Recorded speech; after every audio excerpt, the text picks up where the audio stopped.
77వ వార్డులో కార్పొరేటర్ బొట్టా సూర్యకుమారి గారి ఆధ్వర్యంలో 7,50,00,000 రూపాయల సీసీ రోడ్స్ కానీ సీసీ డ్రైన్స్ కానీ బీటీ రోడ్లు కానీ మేయర్ గారు నేను ప్రారంభించుకోవడం జరిగింది. ఇది ఎన్డీఏ కూటమి ప్రభుత్వం డెవలప్మెంట్కి మారుపేరుగా మనం డెవలప్ చేసుకుంటా ఉన్నాం. చిన్న విషయం ఏం కాదు.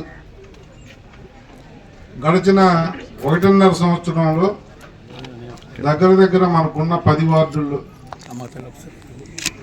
మొన్న ఒక 6 మంత్స్ డబ్బులు లేక ఆగినప్పటికీ కూడా పేలా శ్రీనివాస్ గారు మేయర్ అయిన తర్వాత, అంతకుముందు నేను ఎమ్మెల్యే అయిన తర్వాత కూడా మనకున్న ఈ 10 వార్డుల్లో మనం దగ్గర 200 కోట్ల పైన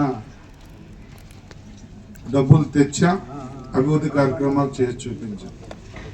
భవిష్యత్తులో కూడా మీకు చెప్తా ఉన్నా, ఈ కార్పొరేటర్ గారు, మేయర్ గారు, నేను ఇక్కడ నాయకత్వం, జనసేన అధ్యక్షులు, తెలుగుదేశం అధ్యక్షులు, ఇక్కడ సీనియర్ నాయకులు అందరూ మాటలు తీసుకుని ఏదైతే ఇక్కడ ప్రజలు కోరుకుంటున్నారో ఆ పరిపాలన ఇస్తామని, అభివృద్ధి సంక్షేమం 2 కళ్ళులాగా ముందుకు తీసుకెళ్తామని చెప్పి గతంలోనూ చెప్పా, అది చేసి చూపిస్తా ఉన్నాం. అయ్యింది మనకి ఇంకా 1.5 సంవత్సరాలు, ఇంకా 3.5 సంవత్సరాలు ఉంది.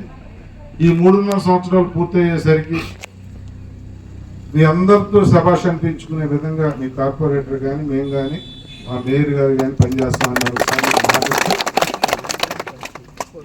గౌరవ ముఖ్యమంత్రి నారా చంద్రబాబు నాయుడు గారు ఎప్పుడు ముఖ్యమంత్రి అయినా మన జీవితాలని బాగు చేసే కార్యక్రమాలని చేపడతారు.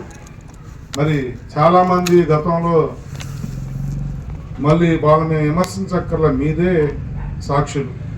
గత 5 సంవత్సరాల్లో ఏం జరిగింది, ఈ సంవత్సరంలో ఏం జరిగిందో ఒక్కసారి మీరే మీ ప్రాంతాల్లో బీరీజ్ చేసుకోండి. మేము చేసామని మేము మా డబ్బా మేము కొట్టుకోక్కర్లా. అభివృద్ధి అనేది మీ కళ్ళకే కనపడతా ఉంది. 5 సంవత్సరాల ఆ పాలనలో ఏం జరిగింది, 1.5 years చంద్రబాబు నాయుడు గారి పాలనలో ఏం జరిగిందో ఒకసారి ఆలోచన చేయమని చెప్పి కోరుతూ, అదృష్టం ఏంటి అంటే మన ప్రాంతవాసి, మన నియోజకవర్గవాసి మనం మేయర్ని చేసుకున్నాం.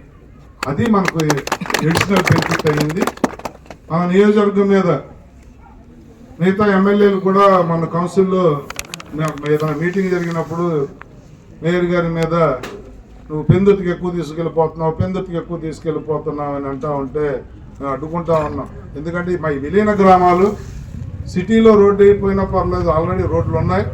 మా విలీన గ్రామాలు కాబట్టి మాకు ఎంత చేసినా కూడా పని కనపడదు. కాబట్టి మీకు రూపాయి ఇస్తే మాకు 10 రూపాయలు ఇవ్వాల్సిందే అని చెప్పి నేను మేయర్ గారు ఆర్గ్యూ చేస్తూ డెవలప్మెంట్ ముందుకు తీసుకెళ్తా ఉన్నాం. దయచేసి ఇదే డెవలప్మెంట్ భవిష్యత్తులో కూడా ఉంటుంది. మీ అందరూ మన్నలను పొందే విధంగా మరి మమ్మల్ని గెలిపించి మమ్మల్ని ఆశీర్వదించి ఈ స్థానంలో కూర్చోబెట్టినప్పుడు మీ రుణం తీర్చుకునే కార్యక్రమాలు చేస్తామని, ఇప్పుడు ఎవరైతే వినతి పత్రాలు ఇచ్చారో వాళ్ళందరికీ కూడా మేయర్ గారు నేను 1 వారం రోజుల్లోనే మంచినీటి సమస్య అవ్వచ్చు, తర్వాత కాలనీలో మౌలిక వసతులు అవ్వచ్చు, ఒక 4-5 వినతి పత్రాలు ఇచ్చారు. అవన్నీ 10 రోజుల్లోనే మీ కార్పొరేటర్ గారి నాయకత్వంలో మేయర్ గారు నేను పరిష్కరిస్తామని మాటిస్తూ, మరి అందరికీ మనస్ఫూర్తిగా హోలీ శుభాకాంక్షలు, ధన్యవాదాలు తెలియజేస్తూ సెలవు తీసుకుంటాం.